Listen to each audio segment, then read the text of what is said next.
Most beginners and even many intermediates in fitness still believe that you need a gym to build big muscle and strength. I disagree. Many people still believe that calisthenics can't build big, powerful legs. Again, I disagree. Over the last year, I've abandoned the gym for my backyard, training exclusively at home and slowly refining my home workout routines. Today, I'll be guiding you through my current leg day. This workout can be stripped back or intensified for any skill or strength level.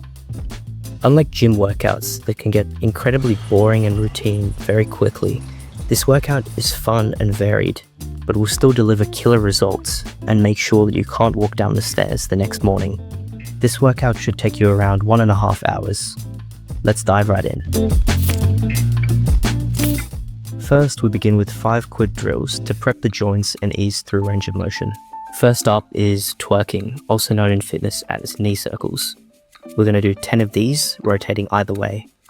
Number 2 is arm windmills, rotating in opposite directions on either arm. We're going to do this for 10 reps in one direction and then swap directions and then 10 reps again.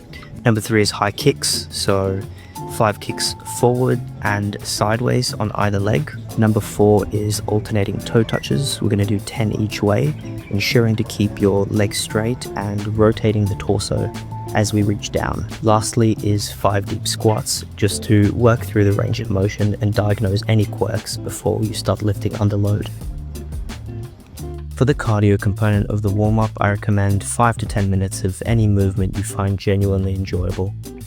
For example, one that I've used in the past and continue to use is simply running around my yard. This can be either jogging or sprinting, and you can also kind of add fun components to that. For example, recently I added box jumps for distance into my usual running loop, which have been incredibly fun, and probably soon I'll add some box jumps for height into that too. Another fun cardio option with no equipment is shadow boxing. And apart from this being fantastic cardio and awesome skill training, it also kind of just makes you feel like a Chad before your workout, especially with the right song. If you have a few spare dollars to spend on Amazon, jump rope, juggling and reaction bowl are really great options that not only challenge your body, but also aspects of your cognition. While not overly strenuous, juggling trains your hand-eye coordination, and reaction bowl increases your reaction speed, while skipping improves your timing. These not only make you physically fitter, but more skilled and mentally sharp during movement. If you can afford to spend 100 kangaroo dollars or more, a really cool option might be a heavy bag, which you can actually center a whole workout around on its own, but can also be a fantastic warm-up to develop strength, explosiveness, and skill. I hope I haven't overwhelmed you with all the choice. But the thing to do is just pick whatever seems easiest to you or whatever sounds the most fun and just build up from there. If you're wondering what those weird shoe sock looking things are on my feet while I'm skipping are, well, they're the Skinner's Comfort 2.0s. A lot of the time when I'm skipping, I sometimes get so much into the groove that I just focus on where my feet are in space and forget to compensate for the overhang on my shoes. This leads to the rope repeatedly getting caught on my toes, which is obviously super frustrating. The Skinner's Comfort 2.0s are their own category of minimalist footwear, consisting of a sock that perfectly adheres to the shape of my foot, thus eliminating my issue, while also providing enough tread to protect my feet from rough surfaces. These shoes will also work the muscles of your foot much more than traditional footwear. If you want to find out more, I've left a link to my review in the description. Alright, let's get on to the workout. So the first exercise is pistol squats, which will royally violate mostly your quads and glutes, but will also hit your core, calves and hamstrings. If this is still too difficult for you, which it will be for a lot of people, you can do a slightly easier variation where the extended leg is bent closer to your body, and this brings more of your weight centrally and makes the exercise easier. An even easier progression is the touchdown squat, where you stand on one leg on an elevated surface, and then you slowly lower yourself down until your non-working foot just slightly brushes the ground. We don't want to be fully resting on the ground. You don't want to lose the tension, so just brushing, and then you extend back upwards. If this is still too difficult, I recommend doing partial reps and just slowly increasing the range of motion over time. Once you can do full touchdown squats for around 4 to 6 reps, you can experiment with increasing the forward sweep of the non-working foot, and this will help you slowly achieve pistol squat. This sequence of progressions personally got me from only being able to do partial touchdown squats just a few short months ago to now cranking out sets of 12 pistol squats while only training legs once a week. As for rep ranges, I personally stick to anywhere between 6 and 15 reps, but if you're mainly focused on strength, you should stick to 4 to 6 reps. If you're mostly interested in muscle size, you should stick to 8 to 15 reps, and if you're mainly focused on endurance, you should do 15 reps or more.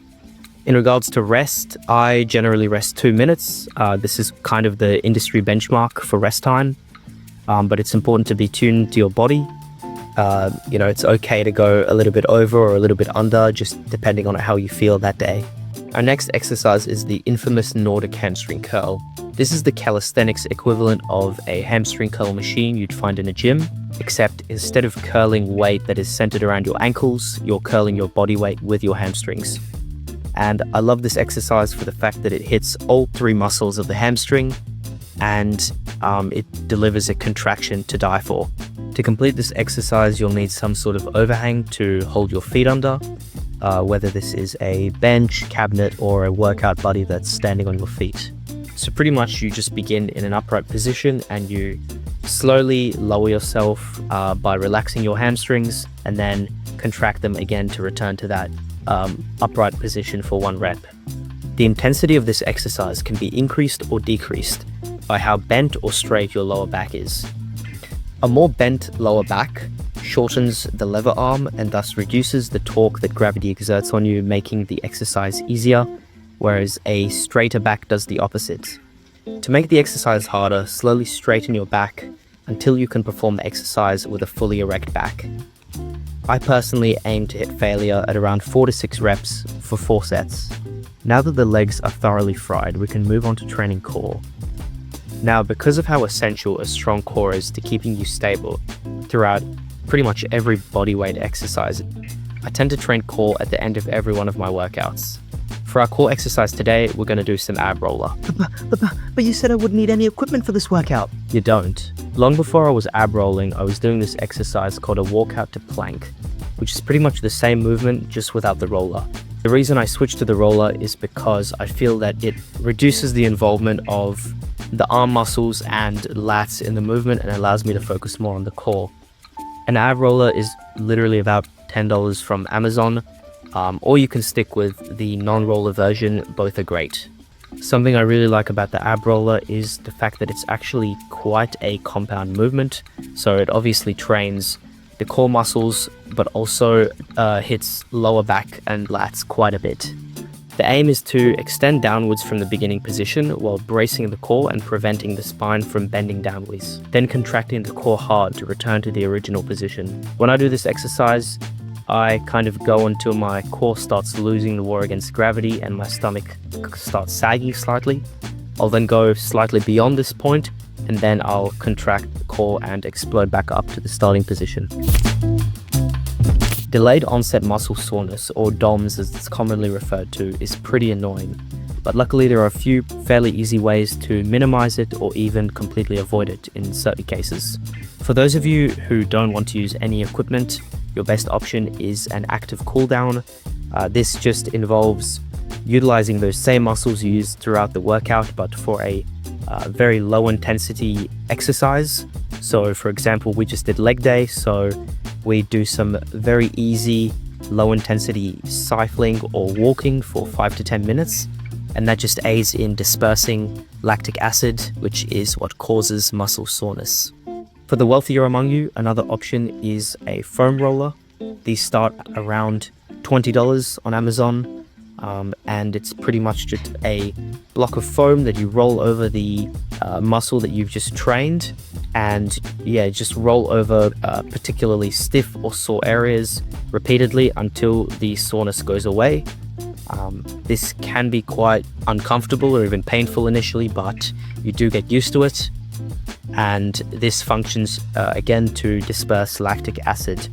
And I would say that this is the more effective option over just active cooldown alone, but 5 to 10 minutes of either at the end of your workout is significantly better than doing nothing for muscle soreness. That brings us to the end of the video. I hope it gave you some valuable information or even inspired you to work out. I want to thank you for watching the whole video. Because this is still a really small channel, your support is a genuinely massive help. If you have any feedback on this video, suggestions for future videos, or just want to have a chat, please head down to the comments below. If you feel you gained from this video, consider dropping a like or maybe even subscribing for more videos just like this one. With that said, keep moving, keep creating, keep exploring, and I'll see you next time.